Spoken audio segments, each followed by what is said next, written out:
Todos, vamos a retomar con 3 presentaciones más y al final la sesión de preguntas a través del chat. Les pedimos por favor que vayan haciendo las preguntas que consideren necesarias, así al final las podemos responder. Gracias.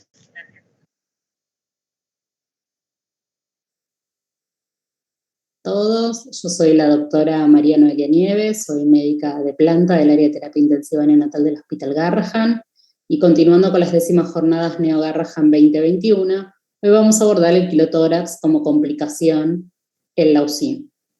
Un poco para que vean el cronograma de la actividad de hoy, la idea es definir el derrame pleural, sus diagnósticos diferenciales, las características particulares del quilotórax, el diagnóstico y el manejo conservador.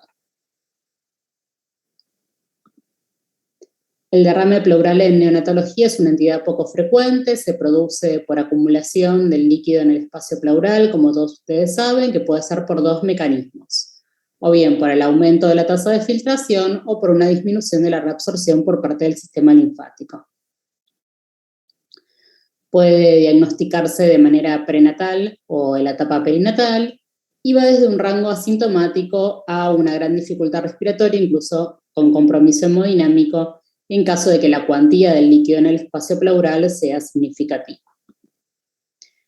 Para el diagnóstico tenemos distintos métodos de imágenes, la radiografía como primer método, donde se ve el despegamiento pleural. Fíjense acá en esta imagen, es de un paciente nuestro, es un bebé de 10 días de vida, que está cursando su 5º día postquirúrgico de una cirugía correctora de hernia diafragmática tipo B.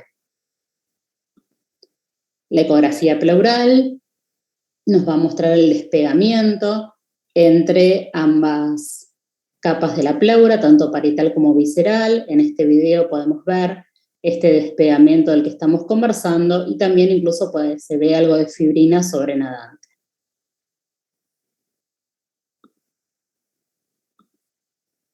Ahora bien, hablando del quilotórax propiamente dicho, es la causa de derrame pleural más frecuente en neonatología, y el quilotórax adquirido lo debemos sospechar en aquellos pacientes que hayan tenido una cirugía cardiotorácica previa, como por ejemplo en cardiopatías congénitas, en una ligadura del ductus, malformaciones pulmonares, en atresia de esófago, aquellos pacientes que hayan tenido alguna vía en localización subclavia, que haya generado trombosis o obstrucción y esto aumenta la presión venosa, o aquellos pacientes con malformaciones linfáticas mayores.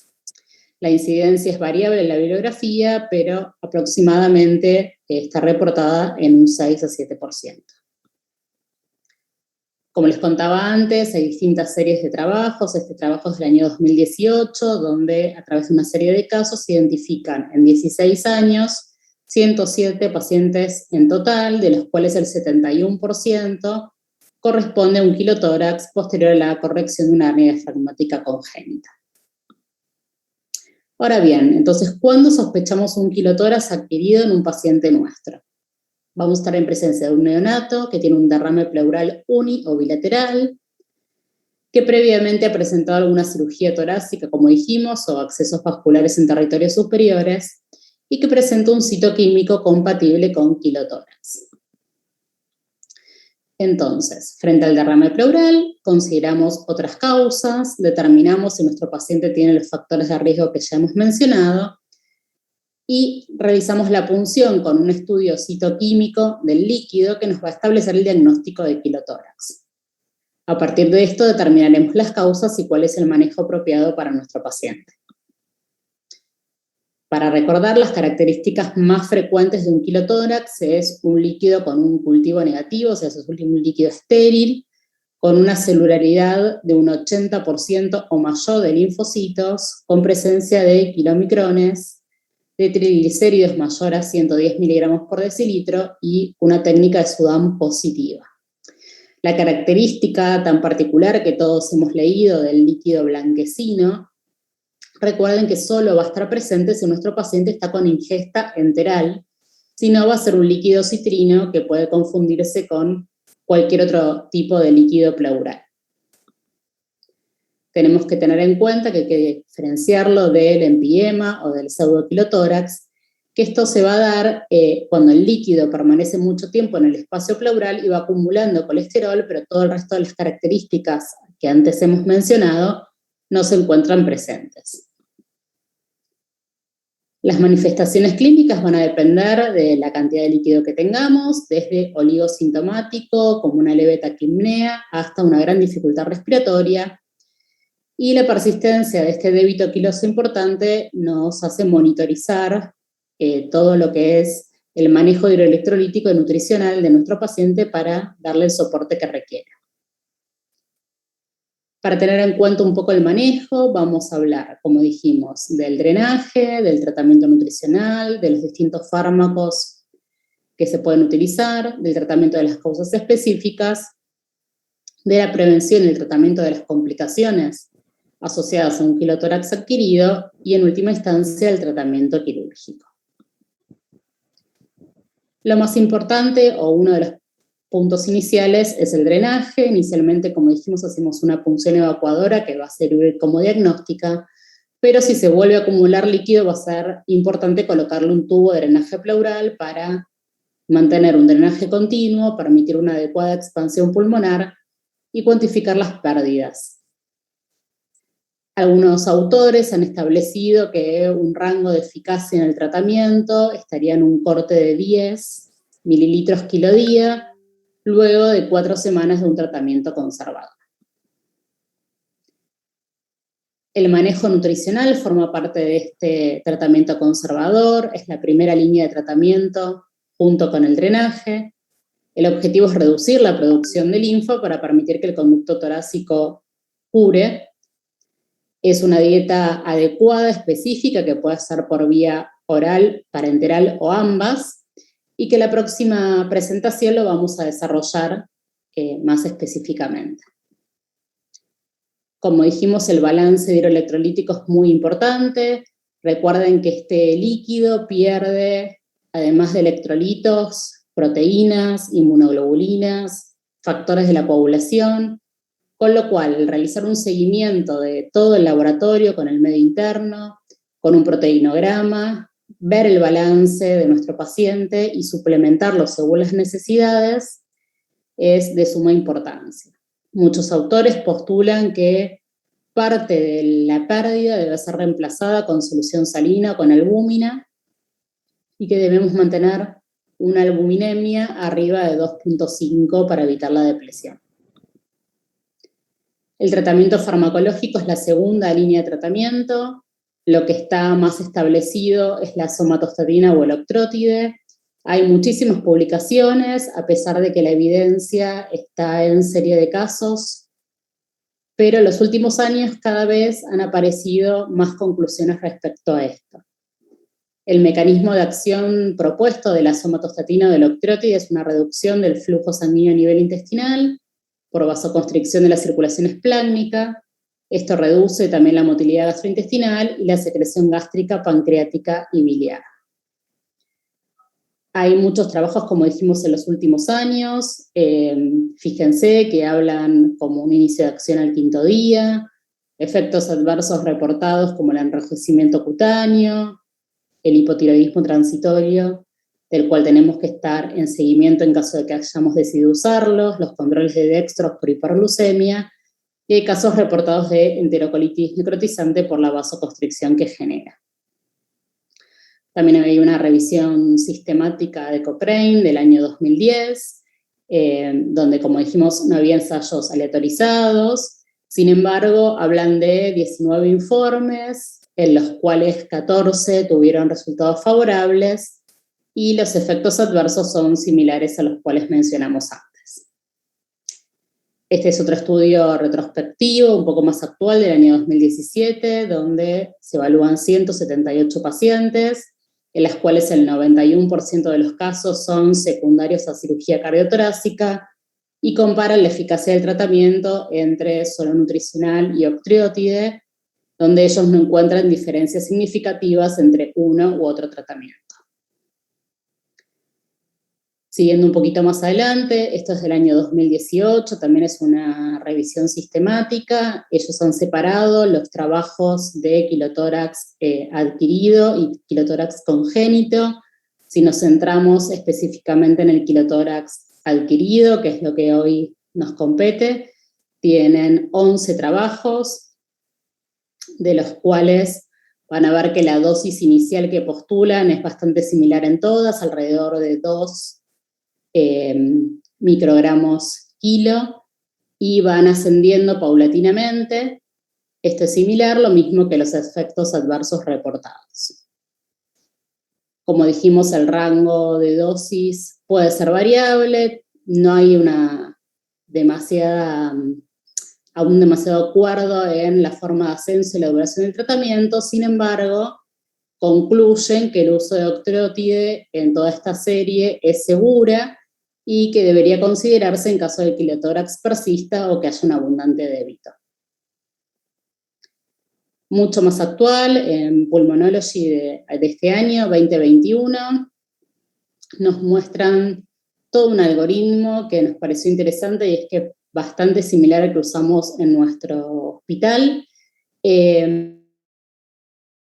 y que postula en pacientes con un volumen alto de drenaje o con importante dificultad respiratoria, tanto por vía endovenosa o por vía subcutánea en caso de que lo hayan perdido la vía endovenosa. Como dijimos, uno de los efectos adversos y el que todos tenemos un importante miedo es la enterocolitis necrotizante. Básicamente este trabajo del British Medical Journal del año 2020 lo que nos dice es tener en cuenta, en caso de que nosotros utilicemos el octreotide como una medicación en nuestro medio, qué otros factores de riesgo tiene nuestro paciente que lo pongan en una situación de alto riesgo de enterocolitis necrotizante. Estos son la prematurez, que sea un retardo del crecimiento intrauterino, que tenga un ductus hemodinámicamente significativo o que haya tenido asfixia perinatal. Obviamente en estos pacientes el seguimiento debe ser mucho más exhaustivo, buscando signos precoces de enterocolitis necrotizante. El ascenso lo haremos bien gradual en caso de que lo usemos y frente a la mínima sospecha de enterocolitis vamos a interrumpir la infusión de octreotide. La parte farmacológica de esta droga es, como dijimos, una medicación off-label.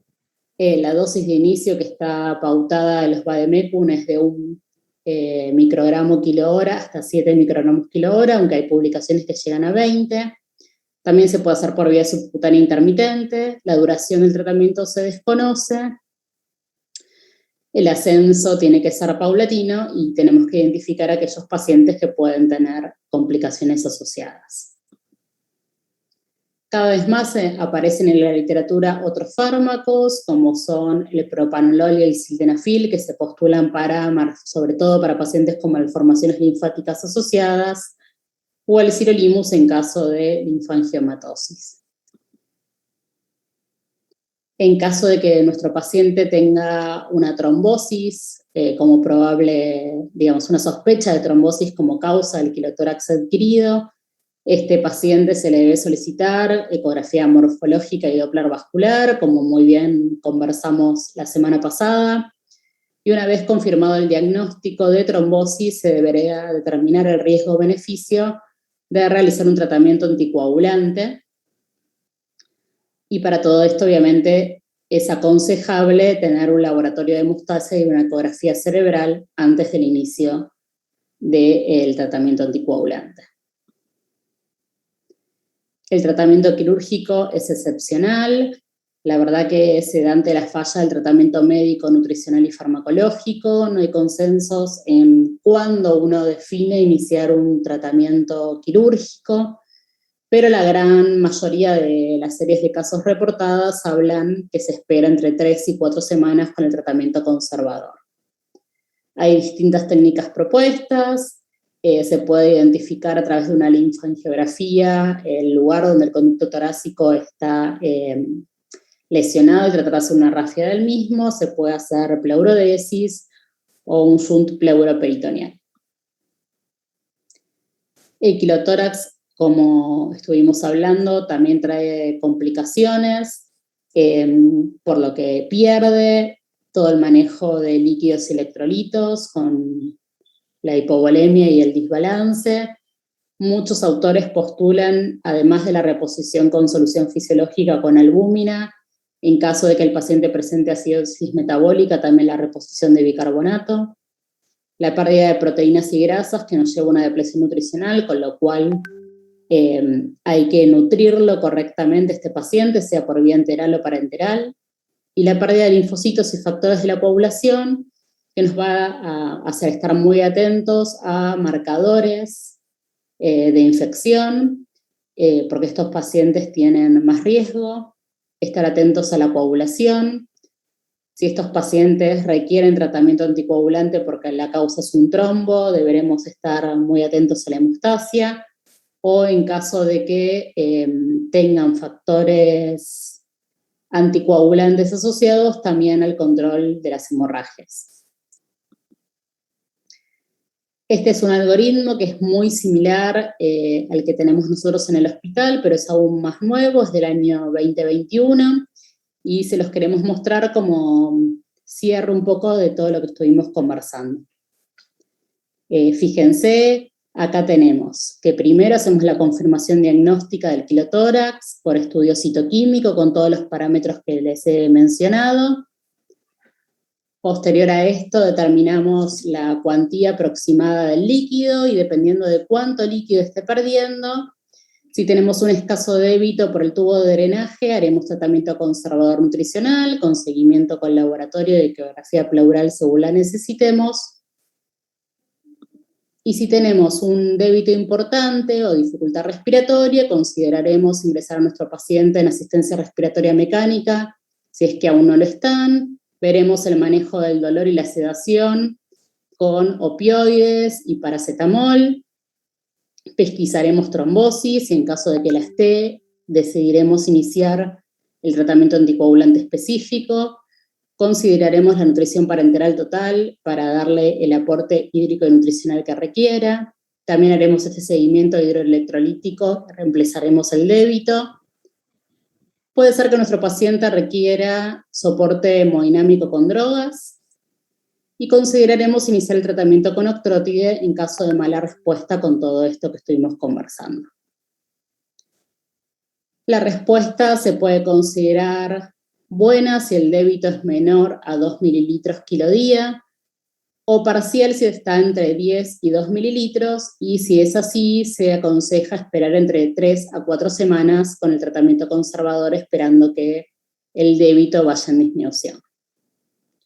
En caso de que tengamos una mala respuesta con un débito mayor a 10 mililitros kilo día, que hayamos esperado este tiempo con el tratamiento conservador, o si persiste después de la dosis plena de octrótide más el tratamiento nutricional, más allá de una semana, o el débito sea mayor a 100 mililitros día, se puede considerar un tratamiento invasivo.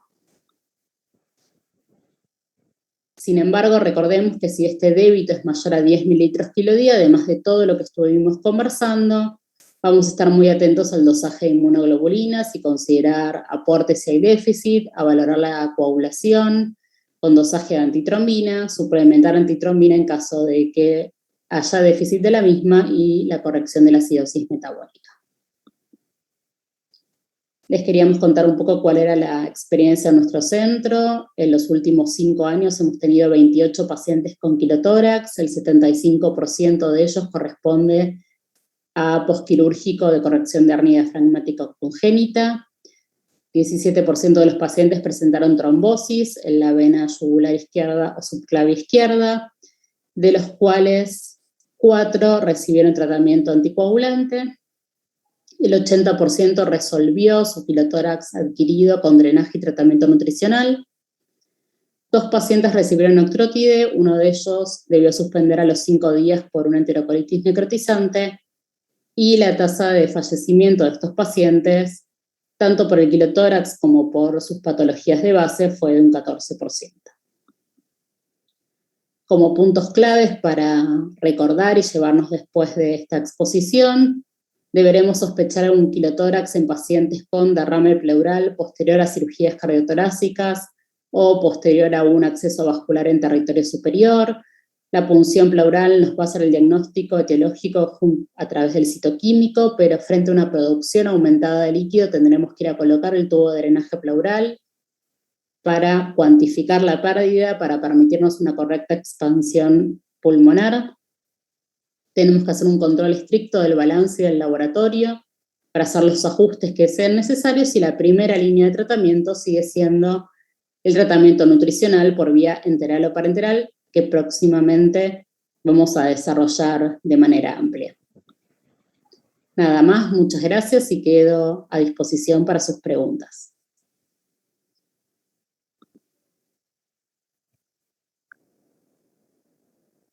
Hola, buenas tardes a todos y a todas. Muchas gracias por invitarme a participar de estas jornadas. Me toca hablar del manejo nutricional del paciente con quilotórax.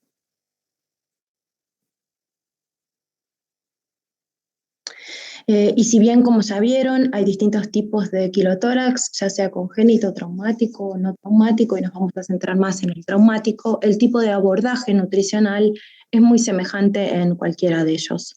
Es muy frecuente la prevalencia de esta complicación en los pacientes que tienen cirugías de tórax. La prevalencia es muy variable de acuerdo a los distintos reportes de las distintas series. Fundamentalmente en los pacientes que tienen cirugía cardíaca o hernia diafragmática congénita, se define como la presencia de líquido quiloso en la cavidad pleural, y la característica de encontrar triglicéridos elevados es solamente posible cuando el paciente ha recibido alimentación enteral previamente con grasa de cadena larga, por lo cual a veces en muchos de estos pacientes esta característica no se encuentra.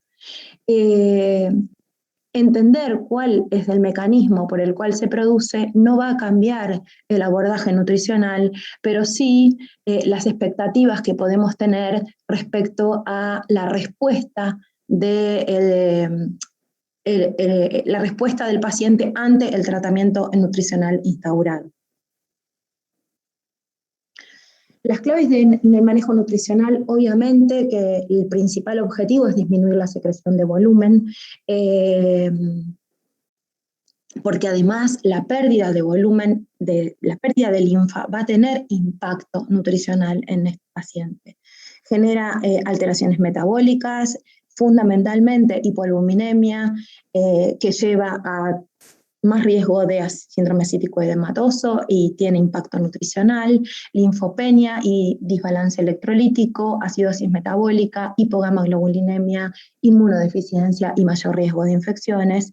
Y como sabemos, la linfa no tiene ácidos grasos de cadena media y corta porque estos entran en forma directa en la circulación portal, por lo cual el gol estándar de la dieta va a ser la limitación de grasas de cadena larga, que es la que necesita de la circulación linfática para poder absorberse. En neonatología, bien hay ausencia de tratamiento basado en la evidencia, sí hay en el último tiempo muchos reportes de casos y reportes de series de casos y revisión de la bibliografía. Y en esto se basan las recomendaciones. Hay distintos algoritmos para cuándo instaurar la modificación nutricional o el tratamiento nutricional del quilotórax. Esta es una foto de la que figura en las guías de abordaje nutricional de nuestro hospital, revisadas en el año 2019. Obviamente que siempre se va a priorizar la vía enteral respecto a la parenteral, y el sostén del aporte enteral va a depender del estado clínico del paciente y además de la respuesta que haya a la instauración del tratamiento dietético. Inmediatamente que tengo el diagnóstico de quilotórax, empiezo con la limitación de ácidos grasos de cadena larga. Si tengo nutrición enteral y si tengo nutrición parenteral y requiere reposo intestinal, el aporte de la nutrición parenteral no va a estar limitada por la presencia del quilotórax, sino que va a tener directa relación con el estado clínico del paciente. Entonces, cuando necesito reposo intestinal y voy a tener que recurrir a una nutrición parenteral, los requerimientos van a depender de la edad gestacional y del estado nutricional previo del paciente. La instauración de la nutrición parenteral en cuanto a su aporte va a depender mucho de estos aspectos.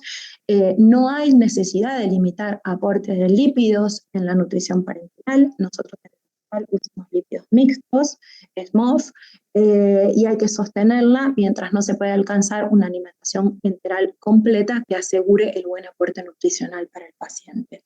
Obviamente que también va a depender de la evolución clínica y de la respuesta al tratamiento instaurado. Y eso es midiendo la producción de líquido en el drenaje. Con respecto a la alimentación enteral, antes tener que poner a un neonato o en un paciente menor de 6 meses en tratamiento dietético para quilotórax implicaba la suspensión de la lactancia materna, porque como ustedes saben, la principal fuente de grasa de la leche materna es grasa de cadena larga. En los últimos años, y ahora vamos a hablar más de eso, han empezado a aparecer algunos artículos que permiten la utilización de leche materna con grandes ventajas. La segunda línea es la utilización de fórmulas con mayor cantidad de TCM, y las que tenemos nosotros en disposición acá en Argentina tienen un 16% de grasa de cadena larga. En pacientes más grandes que tienen alimentación con semisólidos o sólidos, se le agrega además una dieta con bajo contenido de grasa de cadena larga y enriquecida con TCM para llegar a un aporte calórico adecuado. Y en muchos de estos pacientes, sobre todo en los pacientes, en los neonatos muy pequeños o en los prematuros o en aquellos en que decidimos usar leche materna desgrasada, requieren suplementación con ácidos grasos esenciales y vitaminas liposolubles que quedan deficientes. El requerimiento para cubrirlas es aproximadamente de 3 gramos por kilo por semana o 1 gramo kilo semana 3 veces a la semana. 1 gramo kilo día, perdón, 3 veces a la semana, pero va a depender mucho también de la edad gestacional. Cuando en los bebés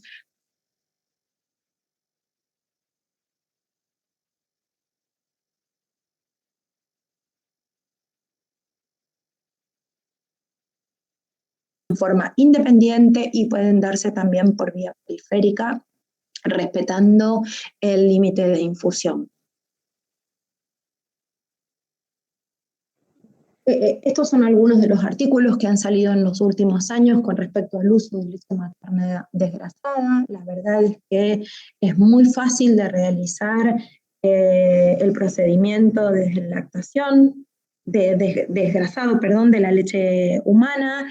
Se centrifuga en una centrífuga a unas 3.000 revoluciones por minuto durante 10 a 15 minutos, sometida a una temperatura de entre 2 y 4 grados según las diferentes series.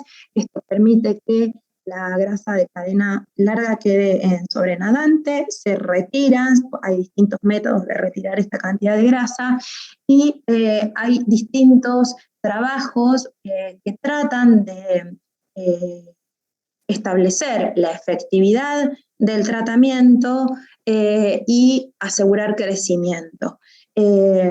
Hay distintas formas de fortificación de la leche humana desgrasada, porque, como saben, queda muy deficiente en calorías. Entonces hay distintos métodos que aseguran diferentes formas, ya sea agregándole ácidos grasos de cadena media o agregándole fortificadores de la leche o una combinación de ambas o proteína en forma independiente. Hay distintos reportes de diferentes formas. La verdad es que todos están basados en series de casos, caso control, con un número de pacientes bastante limitados, pero lo más importante es que la mayoría de ellos muestra que no hay diferencia en mortalidad y en estadía en el hospital, no hay diferencia en el tiempo de requerimiento del drenaje, o sea que la respuesta es buena, y hay sí alguna diferencia ahí en cuanto a quienes tienen mejor crecimiento con respecto al peso en el momento del alta, según han recibido la fórmula con bajo contenido de grasa, de cadena larga y alto contenido de TCM o la leche humana. Una de las fundamentales cosas en las que hacen hincapié estos artículos del uso de leche humana es, por supuesto, en todas las propiedades que tiene la leche humana con respecto a inmunomodulación y la presencia de somatostatina en la leche humana, que es uno de los análogos de la somatostatina, es uno de los tratamientos que se usa en forma coadyuvante con mucha frecuencia en el tratamiento de tiroides. Este es un artículo bastante reciente que muestra las diferentes formas de fortificación y que, por supuesto, lo más importante es hacer hincapié en que no hay diferencia en crecimiento y tampoco diferencia en respuesta al tratamiento según las distintas posibilidades utilizadas. La verdad es que esto es bastante nuevo, es bastante innovador. Todavía no hemos tenido experiencia en el uso de leche humana desfasada en el. Entonces, para repasar cuáles son los tópicos del tratamiento nutricional más importante, ¿en qué momento comenzar con reposo intestinal o dieta sin grasa de cadena larga? Inmediatamente. ¿Cuál de los dos voy a utilizar? Va a depender, obviamente, del estado clínico del paciente. Si hay posibilidades de la vía enteral, siempre la vía enteral es prioritaria, y si no, recurriré a la vía parenteral o mixta, enteral más parenteral, pero siempre con bajo contenido de grasa de cadena larga cuando estoy hablando de alimentación enteral. En cambio, en la parenteral no hay ningún problema en la administración de grasa. ¿Cómo determinar respuesta positiva? La verdad es que hay mucha variación en los distintos cronogramas. Todos tienen que ver, como ya lo han visto, con el volumen de secreción por kilo en el líquido, en el tubo de drenaje. En general se considera una respuesta positiva a los 5 o 7 días de instaurada de la dieta, cuando se logra bajar a menos de 2 mililitros por kilo de drenaje pleural, pero esto es bastante variable. De todas formas, la dieta no se suspende. Aunque no haya tenido buena respuesta y tenga que recurrir a otros tipos de tratamiento, el tratamiento dietético se sostiene durante todo el proceso, no se suspende. ¿Cuánto tiempo se deja la dieta? También es bastante variable. Cuando hay buena respuesta, la mayoría de los artículos hablan de entre 3 y 6 semanas. Muchos hacen hincapié en que si la respuesta es rápida, son 6 semanas desde que comenzó la dieta, de 4 a 6 semanas desde que comenzó la dieta. En otros, cuando la respuesta tarda un poco más y tengo que utilizar otro tipo de tratamiento adyuvantes, hablan de 6 semanas desde el momento en que se logró retirar el tubo de drenaje. Como ya dijimos, ¿cuándo hace falta suplementar con ácidos grasos esenciales? Yo les diría que si son prematuros, siempre.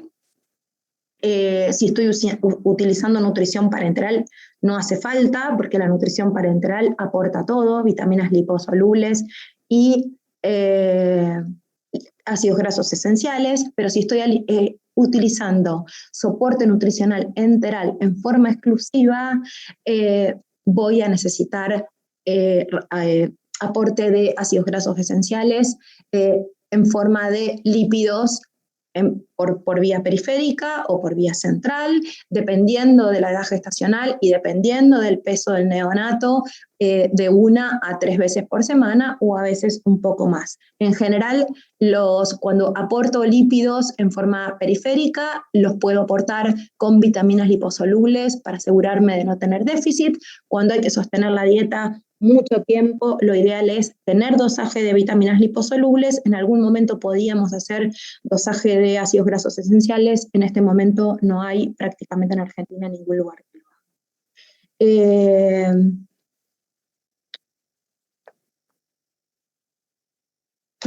muchas gracias. Espero preguntas.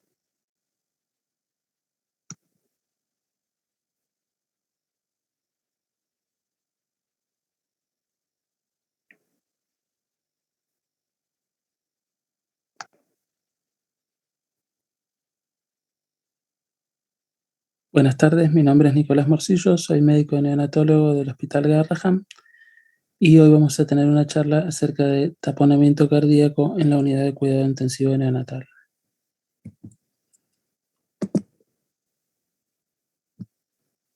Para empezar, vamos a presentar un caso clínico. Se trata de un paciente de 29 semanas y 840 gramos al nacer, hijo de una madre de 19 años, primigesta, y el niño nace por cesárea electiva. Tiene un puntaje de Apgar de 4.7, recibe ventilación con presión positiva, ingresa a RM y recibe una dosis de surfactante y presenta como diagnóstico un ductus arterioso persistente. De inicio se queda en ayuno y le inician una nutrición parenteral, para lo cual a las 24 horas de vida se coloca un catéter percutáneo en el brazo izquierdo. En esta imagen vemos el catéter que ingresa por el brazo izquierdo y vemos que la punta aparentemente estaría intracardíaca. Por este motivo se decide retirar el catéter 1 centímetro y luego se inicia la infusión de la nutrición parenteral. A las 36 horas de vida, 12 horas luego de colocado el catéter, nuestro paciente comienza con episodios de bradicardia, con aumento del esfuerzo respiratorio y cambio de coloración. Esta bradicardia persiste a pesar del estímulo, por lo cual el equipo tratante decide solicitar una nueva RX de tórax. En la placa de tórax vemos el catéter que persiste intracardíaco y vemos una silueta cardíaca aumentada en la relación cardiotorácica.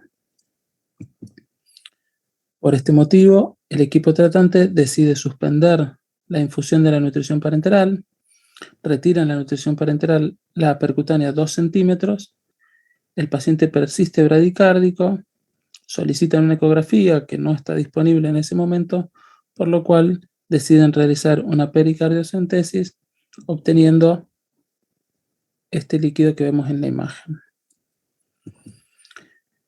El taponamiento cardíaco es una complicación de los catéteres centrales, tanto percutáneos como umbilicales, con una incidencia baja de 0,07 a 2%, pero se asocia con una alta mortalidad. Para su tratamiento resulta fundamental el diagnóstico precoz y la tasa de mortalidad es del 75% en aquellos pacientes que no se les practica una pericardiocentesis y baja al 8% en aquellos que sí reciben este tratamiento. Para lo cual es fundamental el diagnóstico precoz, la sospecha diagnóstica ante la aparición de los síntomas. ¿Cuáles son estos síntomas? En muchos de los pacientes se presenta como un paro cardíaco inesperado. En un paciente que presenta un catéter central, de repente, súbitamente, el paciente presenta un paro cardíaco, debemos sospechar taponamiento cardíaco a punto de este catéter. Otra de las formas de presentación puede ser un paciente que auscultamos latidos cardíacos alejados, un paciente que inicia con apneas, bradicardias, como el paciente del caso clínico que presentamos, episodios de hipotensión que no se expliquen por otra etiología, acidosis metabólica o desaturación. Este es un algoritmo de una publicación de Canadá. Ellos hicieron esta guía de manejo de para pacientes con deterioro cardiorrespiratorio inesperado en pacientes con vías centrales. Entonces, todos aquellos pacientes que tengan un deterioro inesperado, presentando un catéter central, en los casos de pacientes que tengan solo síntomas respiratorios, con la parte hemodinámica, tanto de la tensión arterial como la perfusión normales, la indicación es practicar tomar una radiografía o hacer una ecografía en busca de la punta del catéter o si viéramos la posibilidad de ver derrames. Si nuestro paciente, además de estos síntomas respiratorios, tiene inestabilidad hemodinámica sin paro, la indicación va a depender de la disponibilidad de eco o no. En aquellos lugares donde se pueda practicar una ecografía, vamos a hacer un ecocardio y ver si tiene derrame o no.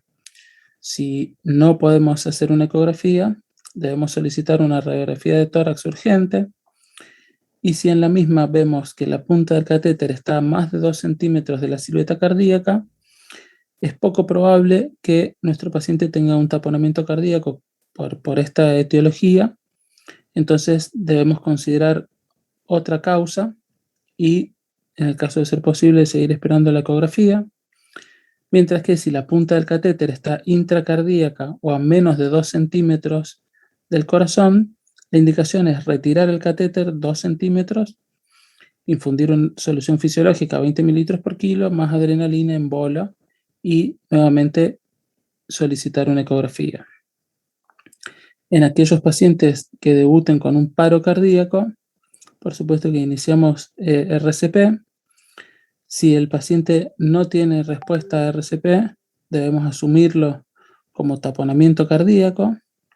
Si tenemos la posibilidad de hacer eco que nos dé el diagnóstico de taponamiento, en ambos casos la indicación es practicar una pericardiocentesis. Si de esta pericardiocentesis obtenemos nutrición parenteral, la indicación es drenar la mayor cantidad posible y luego continuar con RCP. Si de nuestra pericardiocentesis el resultado es negativo, deberíamos volver a intentarlo mejorando la técnica, y si obtenemos a través de la aguja que viene sangre, debemos asumir que la misma está intracardíaca, por lo cual se debe retirar y continuar aspirando. Bueno, como ya dijimos, principalmente el diagnóstico es de sospecha clínica en este tipo de pacientes.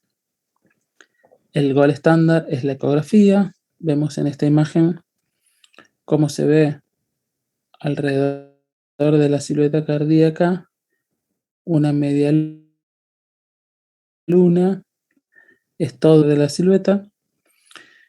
Y en los casos que no contemos con ecografía, en la radiografía de tórax deberíamos observar la punta del catéter y el aumento de la silueta cardíaca en la relación cardiotorácica. El tratamiento, como vimos en el algoritmo, es, por supuesto, primero detener ante la sospecha diagnóstica, detener la infusión a través del catéter, asegurar otro acceso venoso en el caso de que este sea el único.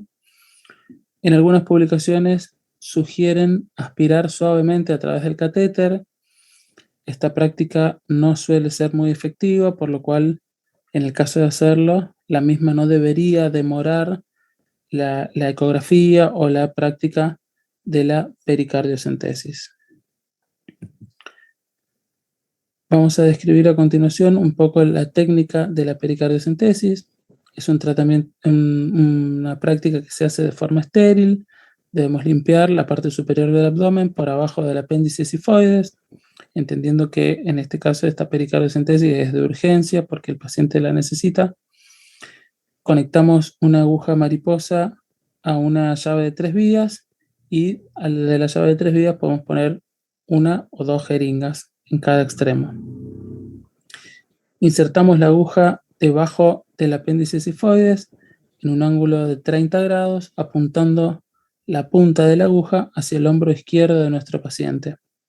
Creamos una presión positiva con la jeringa y aspiramos suavemente mientras se inserta la aguja. Si obtenemos líquido con ese procedimiento, dejamos de avanzar la aguja y continuamos aspirando para obtener la máxima cantidad de líquido.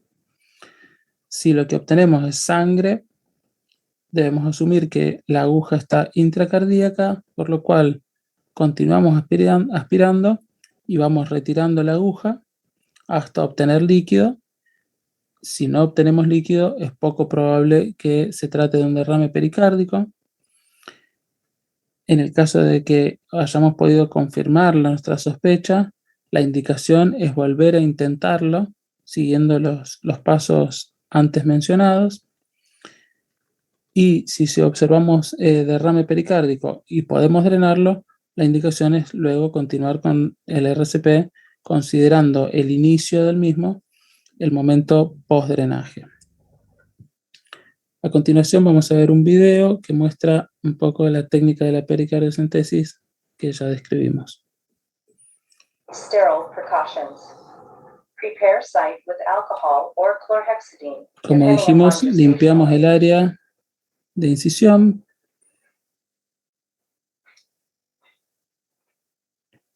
Con alcohol o clorhexidina. Attach a 20 to 23 gauge needle to a 10 milliliter syringe con una aguja mariposa conectada a una llave de 3 vías y una jeringa de 10 mililitros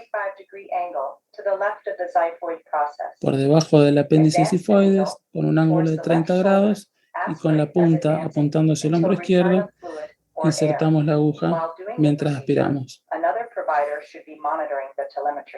Controlamos los signos vitales del paciente. Tengan en cuenta que tuvimos que detener el RCP que estábamos haciendo al paciente para hacer este procedimiento.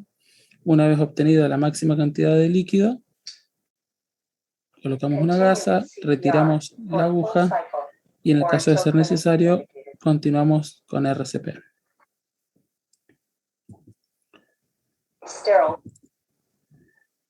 ¿Cuáles son las prácticas que podemos tener para prevenir esta complicación? Bueno, está descrito en algunas publicaciones la migración de la punta de los catéteres. Esta sucede más a menudo en los catéteres que están colocados en los miembros superiores de los pacientes por el movimiento de los mismos. La indicación es la revisión del catéter, por supuesto que luego de colocado y en el caso de tener que ser retirado, podemos rechequearla una vez que se ha retirado.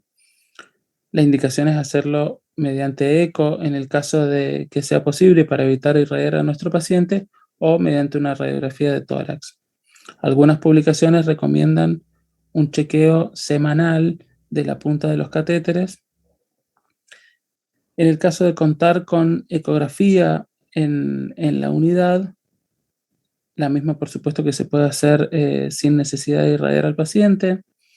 El Point of Care Ultrasound en esta publicación es un consenso que se hizo para determinar cuáles prácticas ecográficas requerían más o menos entrenamiento. Bueno, la práctica del diagnóstico del taponamiento cardíaco, ellos consideraron que es una práctica que requiere un entrenamiento básico, por lo cual cualquier persona que tenga mínimos conocimientos acerca del uso del ecógrafo podría diagnosticar el derrame pericárdico y a continuación practicar la pericardiocentesis. Y por supuesto que los modelos de simulación nos permiten tanto mejorar nuestra técnica de pericardiocentesis como practicar la ecografía y poder hacer la pericardiocentesis de forma ecoguiada. Muchas gracias.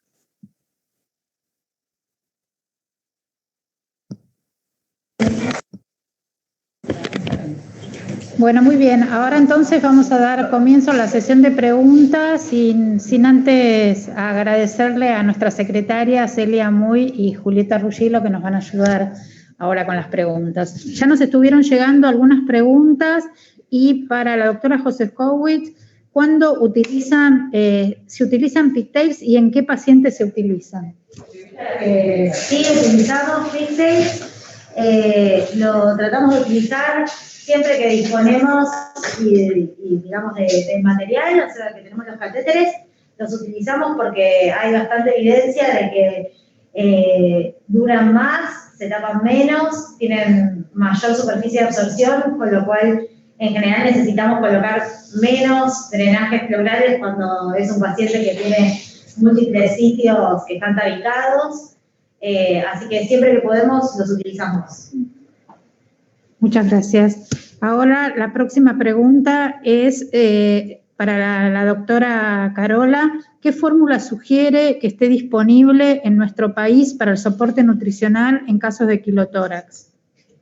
Bueno, en el caso de pacientes de neonatología, lo ideal sería poder sostener lactancia materna con fórmula con leche humana desnatada, fortificada, como pudimos tratarla.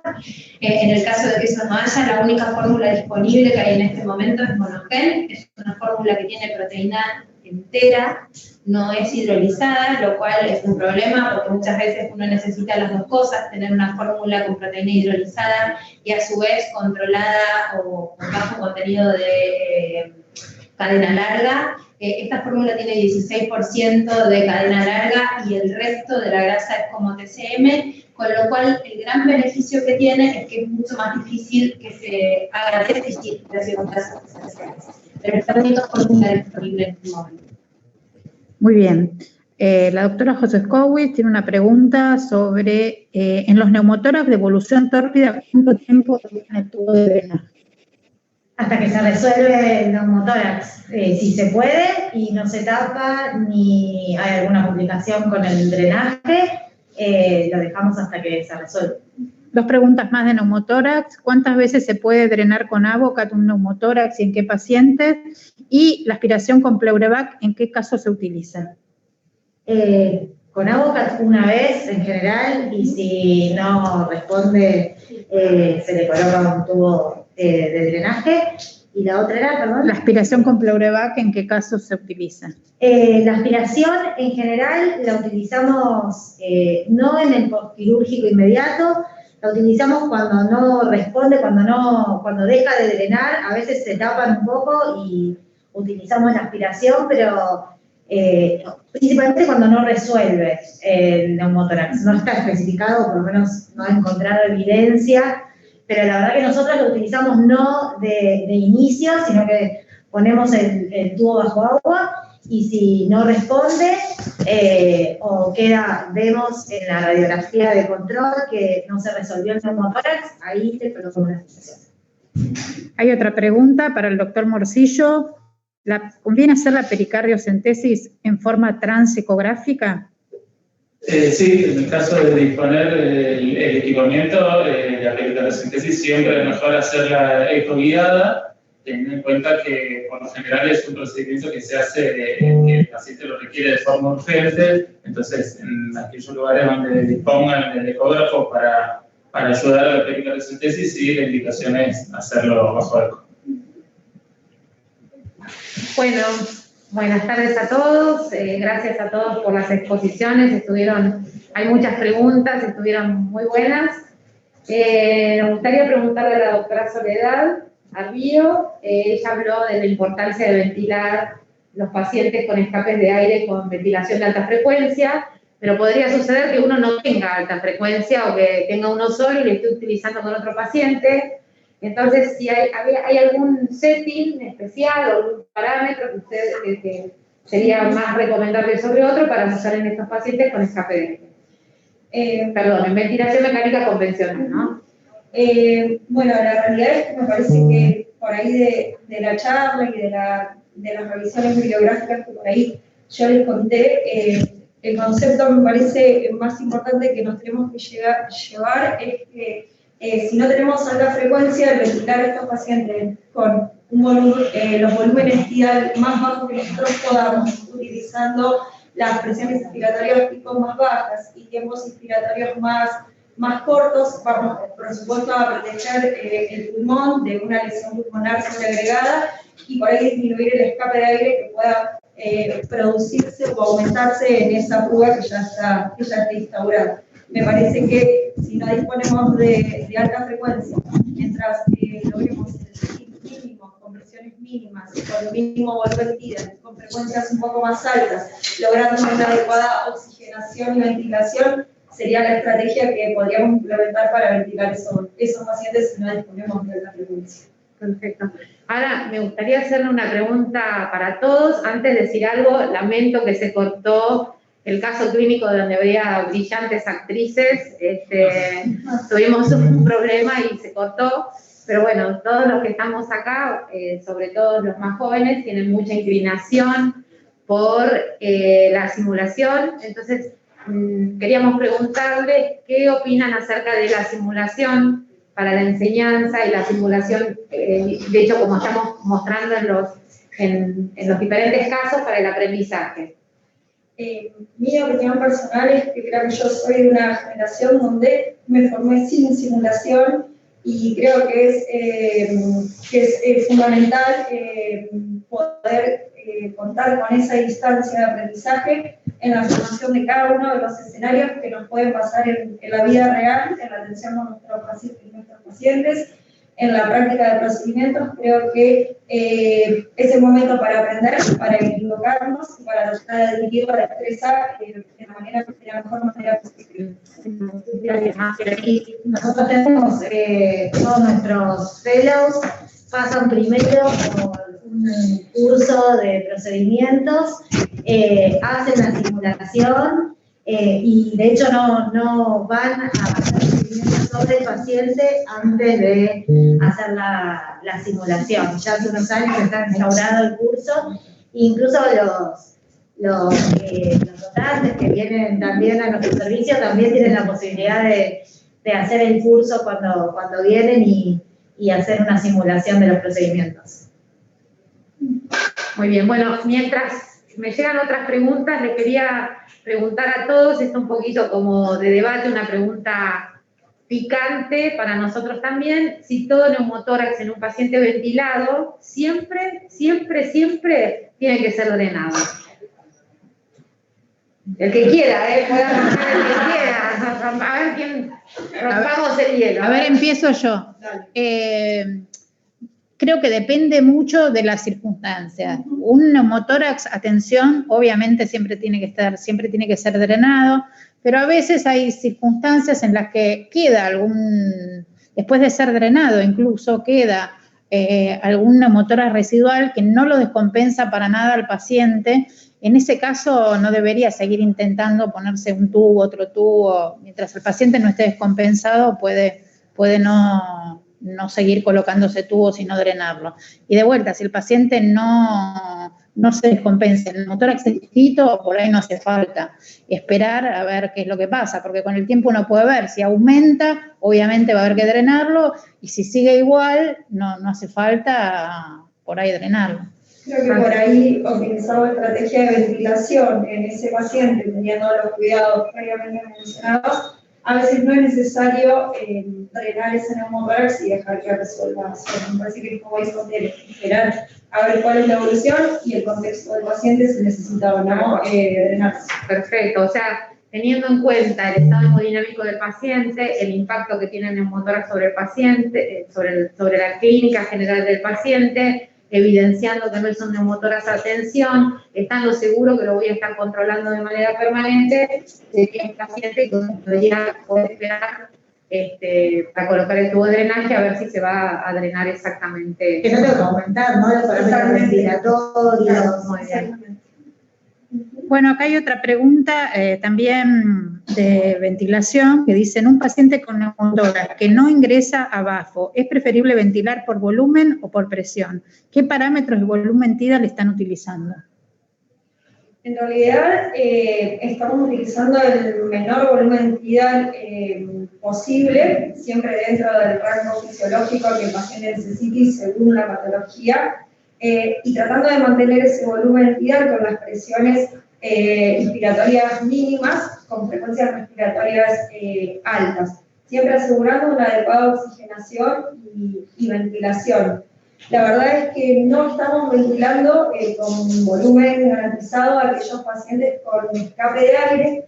No estamos seguros de que si le otorgamos o no el volumen TIDA adecuado y no podemos asegurarnos cómo está esa fuga de aire, cuál es el volumen real que va a recibir el paciente. Entonces siempre los ventilamos por presión. ¿Puedo hacer un comentario mínimo? En este caso, como muy bien dijo Sole, uno elegiría ventilarlos por presión, porque es muy difícil cuantificar la pérdida a través del neumotórax. Y puede ser que el mismo sistema sobrevalúe la pérdida y entonces autocompense el volumen TIRA que yo quiero tener, y entonces en vez de disminuir el volumen o disminuir las presiones, aumenten en relación a lo que dé el respirador. Así que, sobre todo porque no hay trabajo, donde abren con ventilación de volumen garantizado con convencional en pacientes con escape de aire, en principio siempre es mejor la ventilación de alta frecuencia, y como no hay, como muy bien dijo Sole, volumen TIRA bajo, con presión. Algunos respiradores uno podría animarse dependiendo de la forma en la que miden la fuga, podrían utilizarse, pero por el momento a nuestro conocimiento no hay descrito esa forma de tratamiento para estos pacientes. Tengo otra pregunta para Carola y dice si se debe administrar micronutrientes como calcio, fósforo, zinc y otros en neonatos que reciben leche de fórmula o en alimentos con leche humana fortificada. En el caso de kilotórax, Sí. no es necesario, si está con nutrición parenteral y ayuno, no es necesario porque la nutrición parenteral es completa. En el caso de que esté con leche humana, sí hay que suplementar siempre con vitaminas y con lípidos para ácidos grasos esenciales en forma periférica, dos o tres veces a la semana, dependiendo sobre todo de la edad gestacional. Y con micronutrientes, en el caso de leche humana, sí hay que usar o fortificadores o micronutrientes aparte, en forma muy a la carta, dependiendo de la edad gestacional. Sí. Muy bien. Es bastante personalizado, ¿no? Es muy personalizado. Porque uno también, digamos, también la pone en cuanto al laboratorio, a las pérdidas específicas que tiene cada paciente, además de la edad gestacional, de los días de vida y eso. Al mecanismo que se ha provocado el kilotórax, al tiempo que va a requerir de la limitación de la grasa de cadena larga en la dieta y de la respuesta que haya tenido. La verdad es que también depende de la edad gestacional del paciente que estamos hablando y del peso, del estado nutricional tiene. O sea, la verdad es que es bastante artesanal. En el caso del neumotórax, ¿dejan alguna llave de 3 vías u otro mecanismo como intermediario una vez que colocaron el drenaje? No. Una cosa que es bastante, bastante sencilla, pero siempre cuando uno agrega algo que achica la luz del tubo de drenaje, lo que está haciendo es disminuir la capacidad de drenaje, ¿no?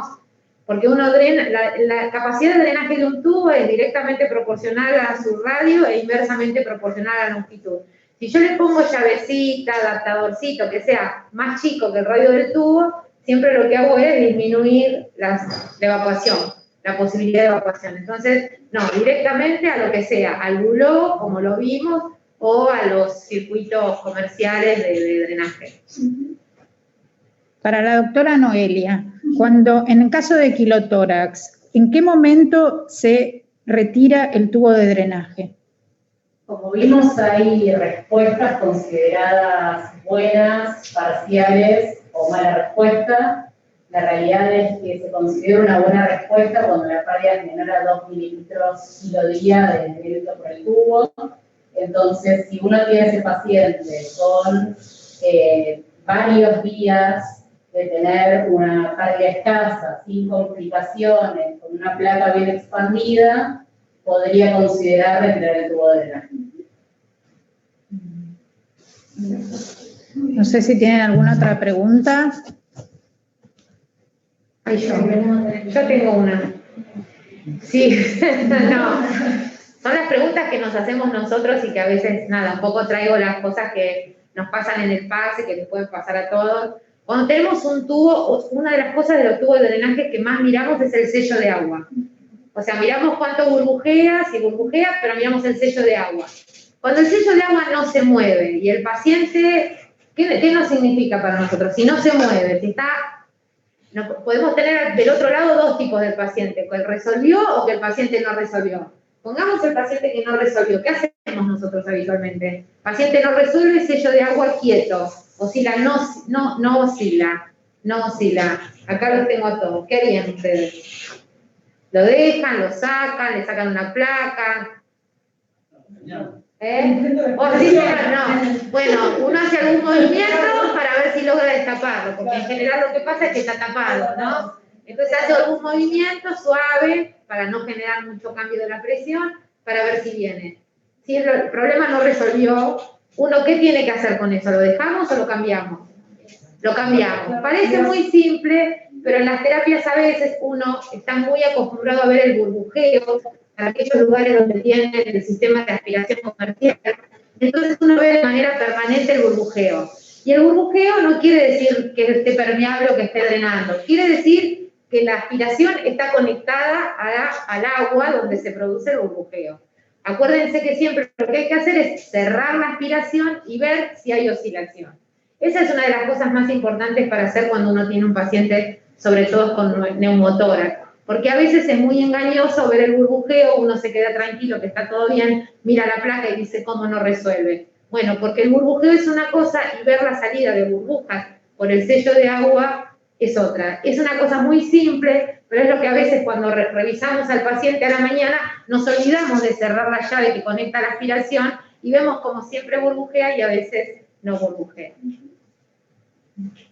Y otra cosa también a tener en cuenta en cuanto al pleurebac, creo que Mariela ya lo dijo, pero para reforzar, que una vez que nosotros le ponemos aspiración al pleurebac, a la pared, no importa con qué presión estemos aspirando de la pared, sino que la presión va a quedar limitada por la cantidad de centímetros de agua que le pongamos. Entonces no importa si burbujea fuerte o burbujea despacio, eso no importa, porque lo que va a limitar la presión va a ser la cantidad de agua, o 20, 10, 20, lo que nosotros querramos darle en el pleurebac. ¿Hay más preguntas? No, yo no tengo más preguntas. Entonces, bueno, esperamos que hayan disfrutado, como nosotros,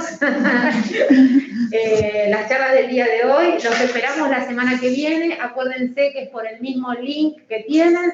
Igual, seguramente que el martes, le estaremos en el martes o miércoles a la mañana mandándoles, porque somos insistentes, el link de nuevo. La jornada próxima vamos a ver lesiones de la vía aérea y parálisis diafragmática. Así que bueno, los esperamos a todos y gracias a todos por estar ahí.